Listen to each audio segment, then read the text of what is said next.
Vocês já brigaram por não terem gostado de um presente de Natal?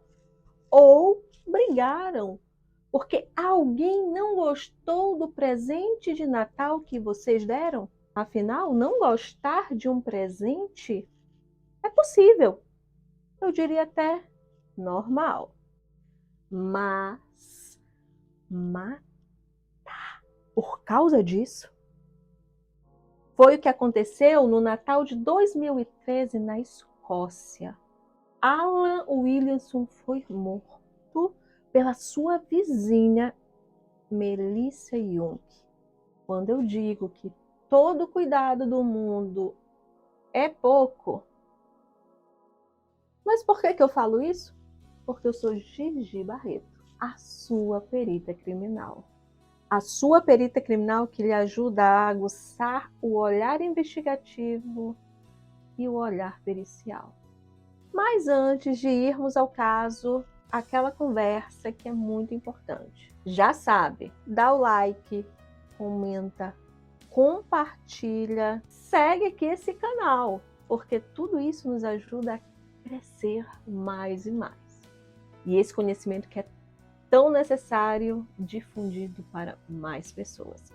Ah, e me segue também nas outras redes sociais.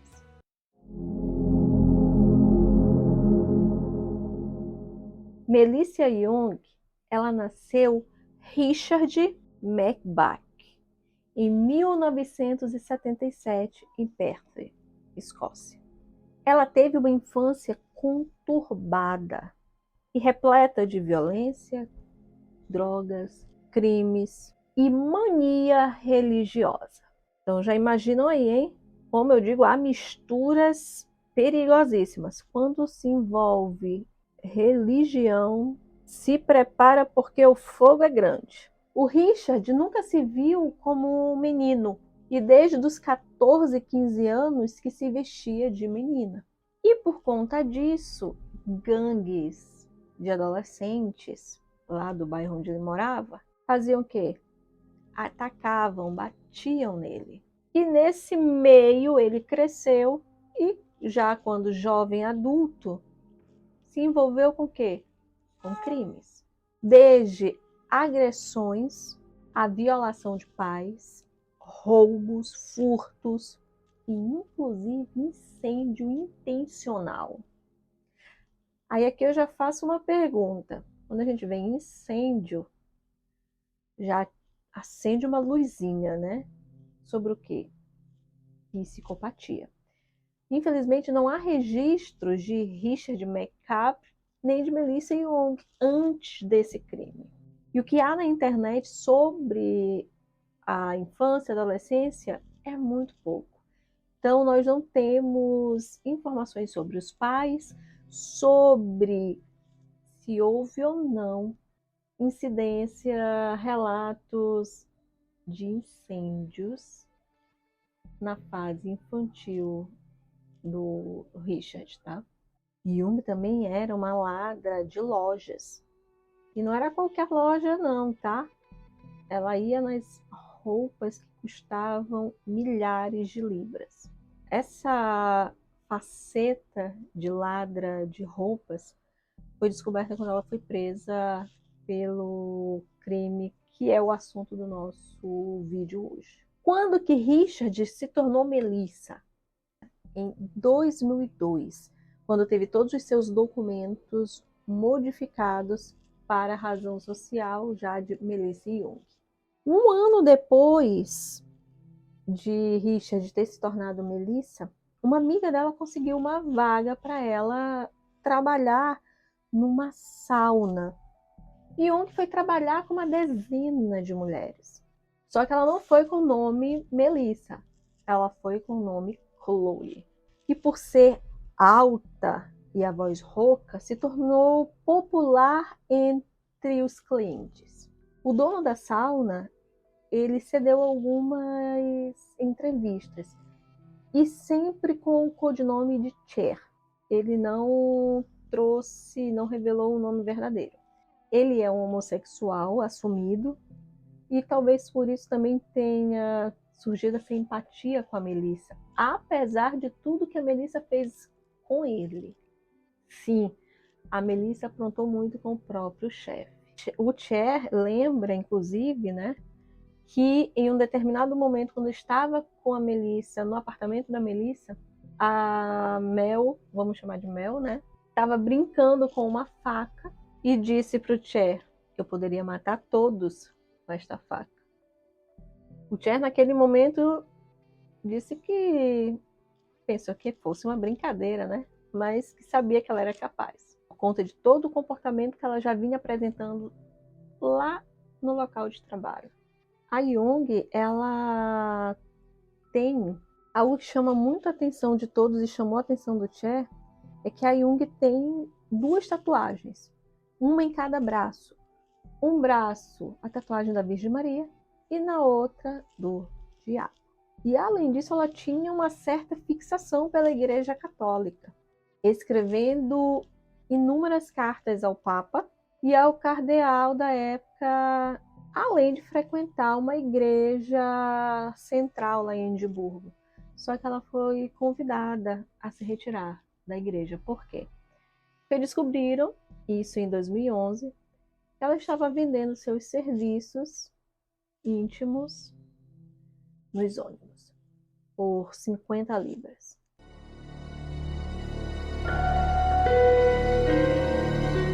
O Cher relata que, mesmo com a mudança de sexo, Melissa não teve uma vida, né, depois da mudança de sexo. Ela era muito paranoica, ela é, né, porque ainda está viva, e achava que todos falavam dela. E nunca teve nenhum relacionamento amoroso. Todos os homens que passavam, né, por ela eram coisas de uma noite ou clientes. Inclusive, ele chega a afirmar, né, em uma dessas entrevistas, que ela realmente estava muito desequilibrada. E isso se via dentro do trabalho. Ela bebia muito, coisa que ela não conseguiu disfarçar no ambiente de trabalho, chegando inclusive a ter uma briga muito séria com o Cher. E inclusive descobriu uma vodka que ela tinha escondido dentro da cisterna do banheiro. E aí, quando foi pegar para jogar fora, né, a Melissa ameaçou de matá-lo. Aí ele conta também que ele fez um procedimento, né, facial, um lift de 13 mil libras.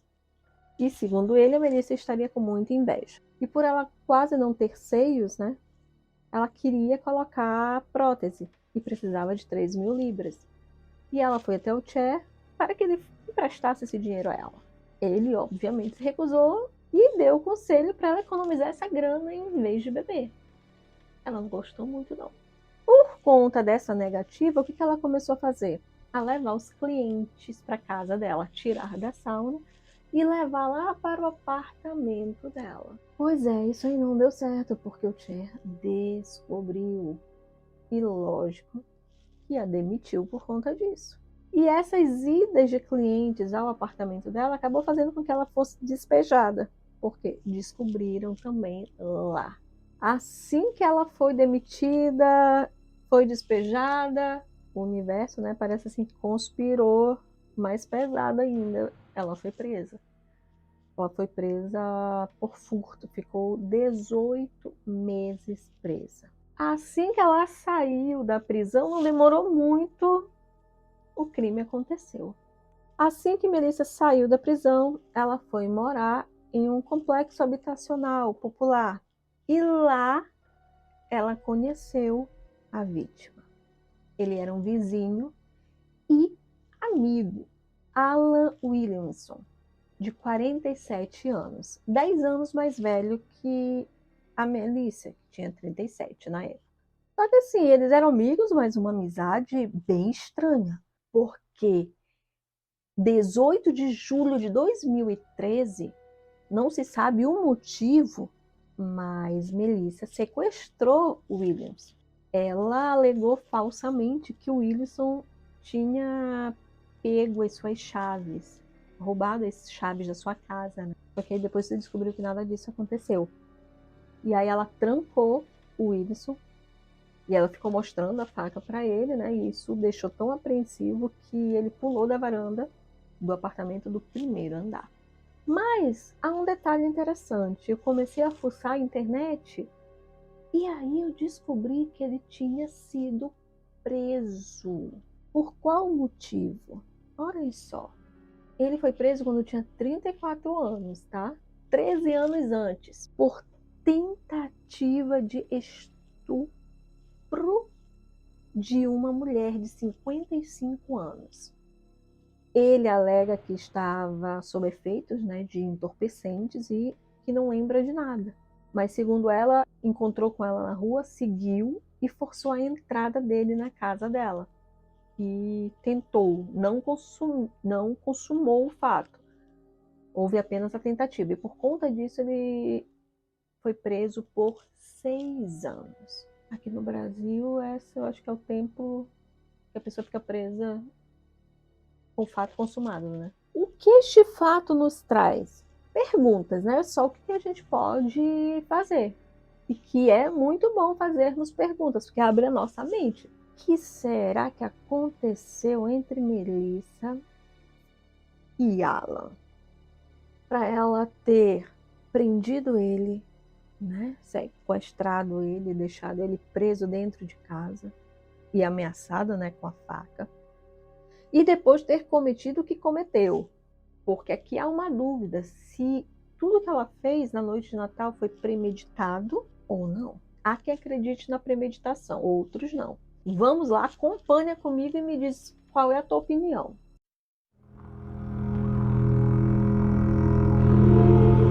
No dia 25 de dezembro, Alan foi até o apartamento da Melissa. Ela o chamou com o pretexto de dar um presente para ele, né? E realmente ela deu um presente a ele. 2.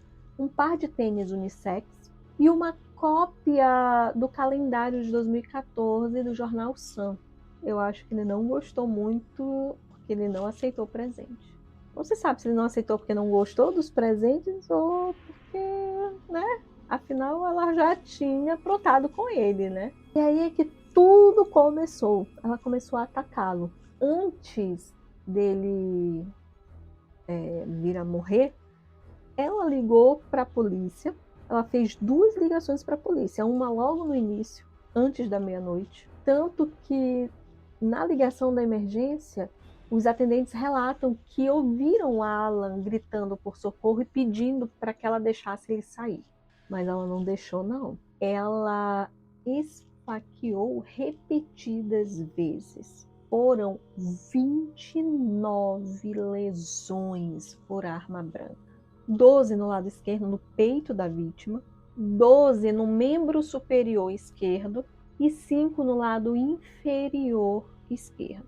Então aí, só por essa localização das lesões, né, já dá para ter uma noção que a autora estava do lado esquerdo da vítima.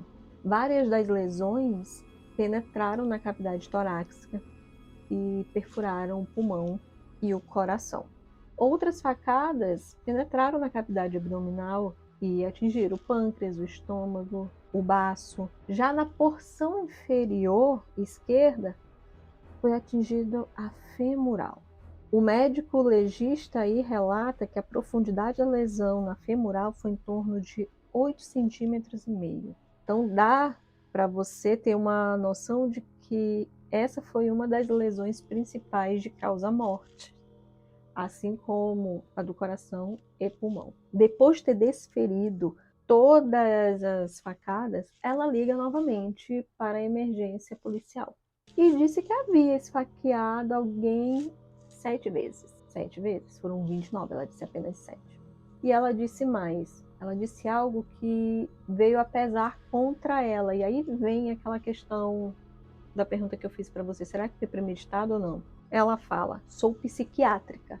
Você pode me levar ao Hospital Royal, que é um hospital psiquiátrico.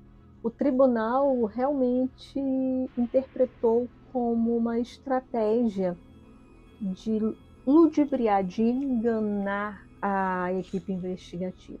Ela sabia da sua condição psiquiátrica e usou isso a favor dela. Então, nós vamos ver lá no julgamento e foram chamados 6 psiquiatras para emitirem laudos sobre ela.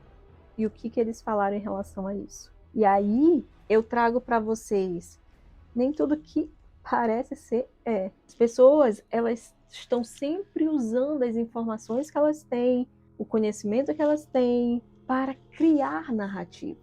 Foi como a pergunta que eu fiz para vocês lá no vídeo da Flor de Lis. Será que não se usou a narrativa do abuso? Não que não tenha existido, tá? Mas se utilizou isso desde o início para criar uma história, e uma história de defesa? É uma pergunta que fica. E não vamos ter respostas, mas que são importantes de serem realizadas essas perguntas.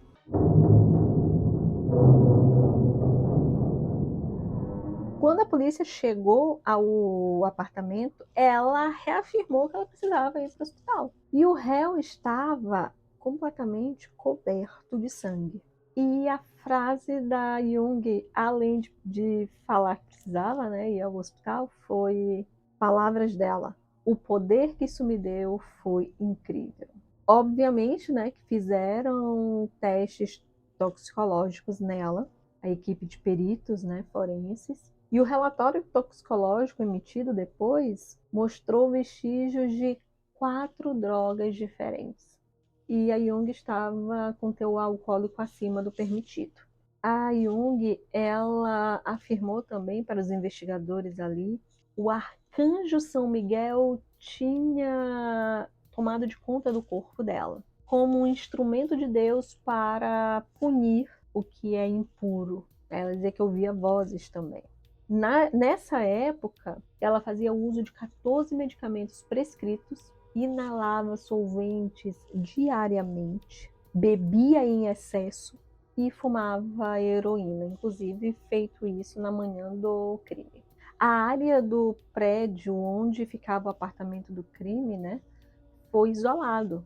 Lá acontece isso, tá? Então, se você der um Google aí, você vai encontrar esses relatos, né, das pessoas até falando que se assustaram em ver os peritos forenses, todos com a capa branca, né, que é de proteção, é o EPI, indo lá e ficaram por bastante tempo.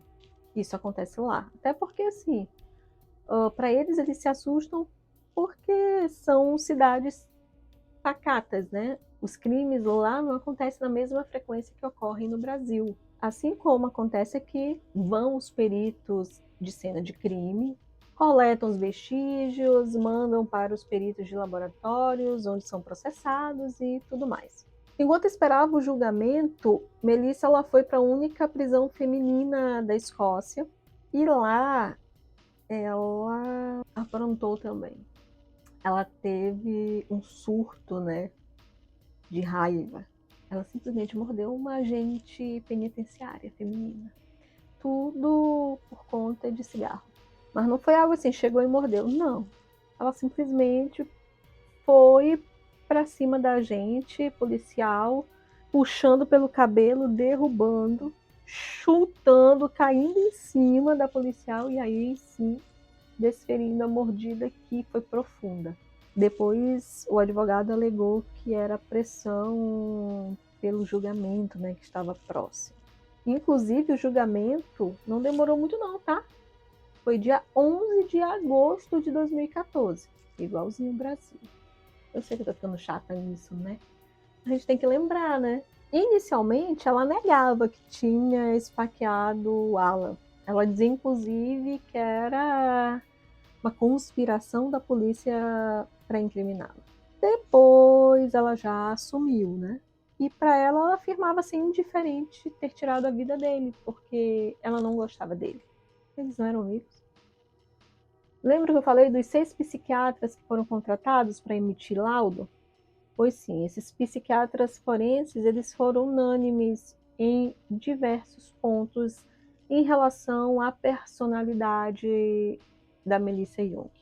Eles descreveram ela sendo portadora de um transtorno de personalidade misto, com traços narcisistas, histriônicos, antissociais, emocionalmente instáveis. E o que eles afirmaram que ela era uma pessoa manipuladora e capaz de usar os seus sintomas psiquiátricos para obter qualquer coisa, qualquer fim. O único que discordou disso tudo foi o psiquiatra contratado pela defesa, que inclusive diagnosticou como esquizofrenia o transtorno dela. E, claro, não concordou com a afirmação dos demais sobre ela ser manipuladora e ser capaz de usar os seus sintomas psiquiátricos para obter qualquer coisa. Obviamente, com o andar da carruagem do julgamento, Melissa, que não é boba nem nada, se ofereceu formalmente para se declarar culpada de homicídio culposo. Culposo, gente, não é doloso, não, é culposo mesmo. Até eu me confundi aqui. Claro que a edição cortou. Mas por quê? Porque alegou anormalidade mental. E por conta disso, ela pegou a prisão perpétua, 20 anos, podendo mais tarde, inclusive, ser pleiteado condicional, aberto, relaxamento, né, da pena. E também, posteriormente, ela começou a pedir concessões por conta das anormalidades psiquiátricas. A pergunta que eu me faço, assim, pessoas como a Melissa Young já não dão sinais de como elas são? Existem aqueles que não, tá? Mas existem aquelas pessoas que já dão sinais. E aí é que vem a frase que eu disse lá no início. Todo cuidado do mundo é pouco. Como dizia minha avó, coração do homem, do ser humano, é terra de ninguém. Então, quanto mais a gente abrir o nosso olhar, mais atento estaremos. E para isso, eu te aguardo no próximo vídeo, tá? Ah, se valeu a pena esse vídeo, já sabe, compartilha, tá? Compartilha para mais e mais pessoas abrirem a mente e o olhar. Te espero no próximo vídeo.